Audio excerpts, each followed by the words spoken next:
Hey guys, Mark Holmes here, and as always, thank you guys for watching, commenting, and subscribing to the Deja Vu Sports Report. Without you guys, man, this doesn't work. Thank everybody for all the Happy New Year's wishes, thoughts, memos, gifts, you name it. I appreciate that for all the love and things, and I'm so happy to have all you guys. But for me, there's never enough time to do everything.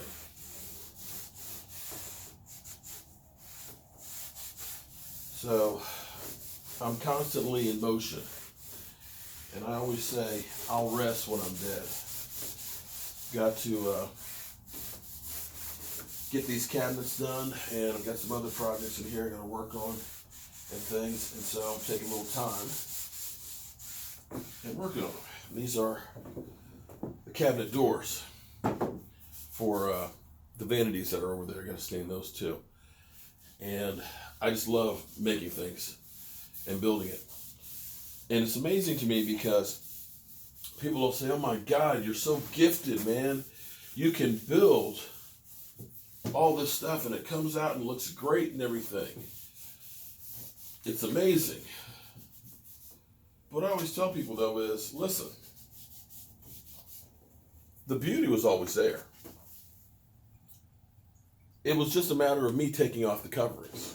I didn't do anything special. Time and Mother Nature made this piece of wood. I just brought it out. And when I think about some of the things in life,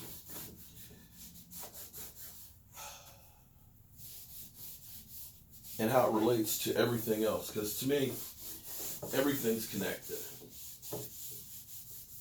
And I know I'm kind of taking my time getting to the point. But when I was working at the American Indian Museum, anybody who's followed me for any length of time, you saw me building that big, curved bulkhead that literally drove me crazy. That's now in the Oneida statue at the American Indian Museum in the Smithsonian. Something that I look back now and I'm just not sure exactly how I was even able to build it. But the interesting thing about the Indian Museum is there's nothing in that museum that is straight. The walls are curved or they're at angles, they're skewed, because Indians believe in the circle of life. There's no end and there's no beginning. That everything is connected. And that was kind of cool to me. But as I work on those wooden things, I started thinking about my quarterback, Dak Prescott. We all know I like Dak Prescott. We all know I wanted the Cowboys to draft Dak Prescott. I was at the draft, literally, with Joe Boo. Got him on the stage and had a sign, "Draft Dak." So this is a Dak-friendly channel, and I know a lot of you guys hate it. But I know you can be critical of Dak. But I think it's time that we look a little bit differently at Dak Prescott.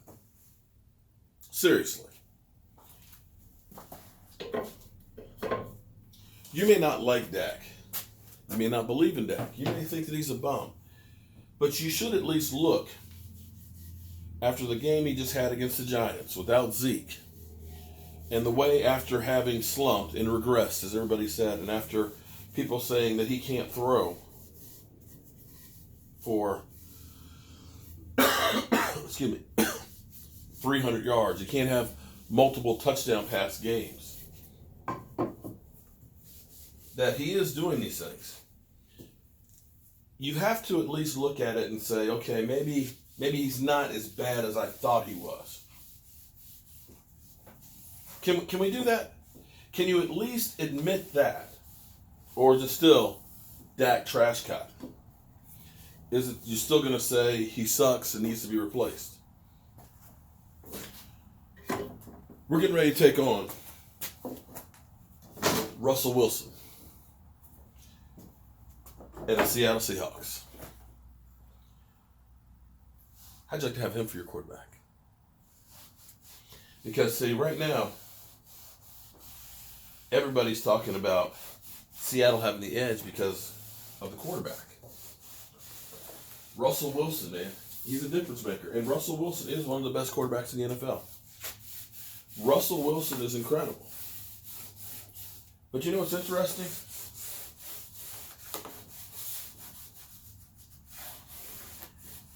This game is like a mirror. This game is like the circle of life. Because you could put Dak Prescott and Russell Wilson in really the same category. I compare the two of them when the Cowboys were in the draft and looking at it. Because go back to what the experts said about Russell Wilson. Because see, Russell Wilson was a first-round draft pick. Russell Wilson, they didn't draft him thinking he was going to be a starter. If you look at, excuse me, my voice is a little off because I got this cold. But if you look at what people like Todd McShay, who's now going to be the GM of the Raiders, and Mel Kiper Jr. and stuff, and all of these draft experts, if you look at what they said about Russell Wilson, they basically said, yeah, if you need a backup to have to play a few games, you're okay with this guy.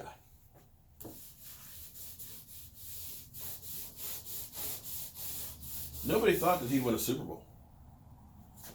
They said he's too small. Not very accurate.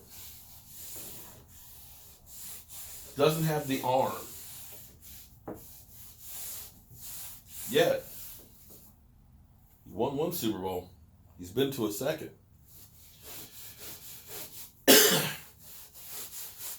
Now here's what's amazing. Because, you know, this year he was through the roof. 35 TD passes. 35. 7 interceptions. Wouldn't you love to have that on the Cowboys? Because that's some great numbers. You know what Russell Wilson did his rookie year? 26 touchdowns, 10 interceptions, 3,100 yards. His second year, 26 touchdowns, 9 interceptions, 3,357 yards.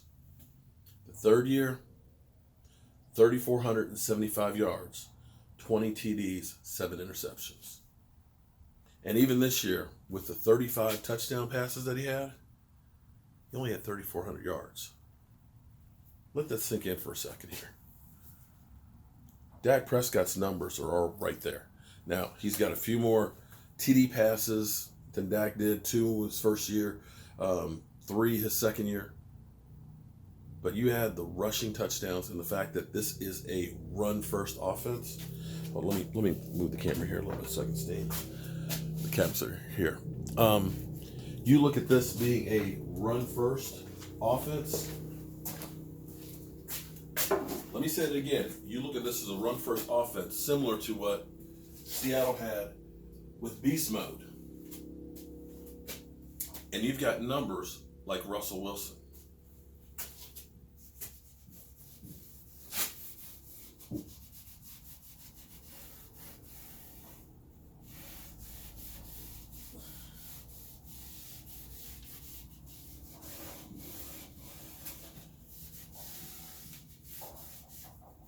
So let's assume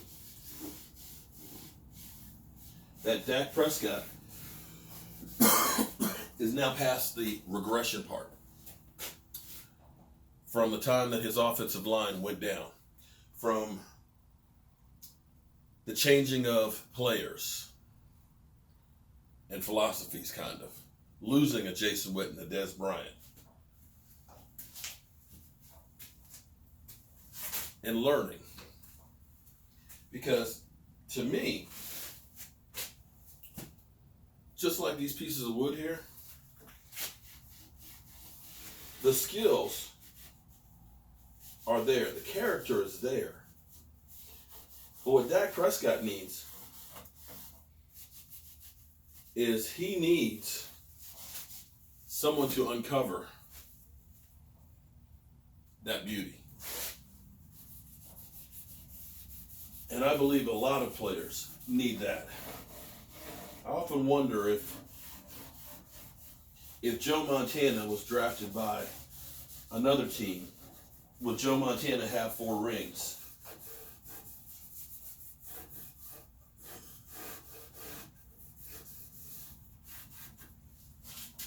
If Steve Young had never left Tampa Bay, would he be in the Hall of Fame?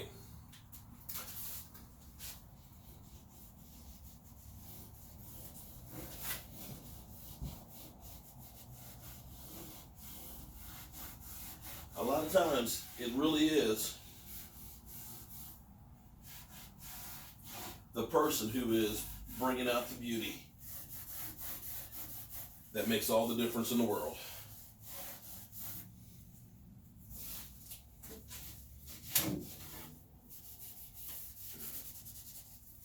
Yeah. I didn't make these trees. Mother Nature did. I just brought it out.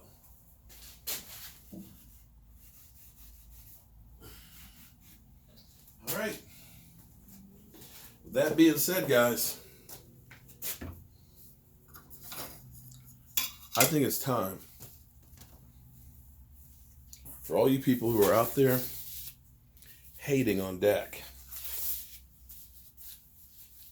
saying how bad he is, how much you want somebody else. I think it's time for you guys to cut the man a little slack. I'll see you soon.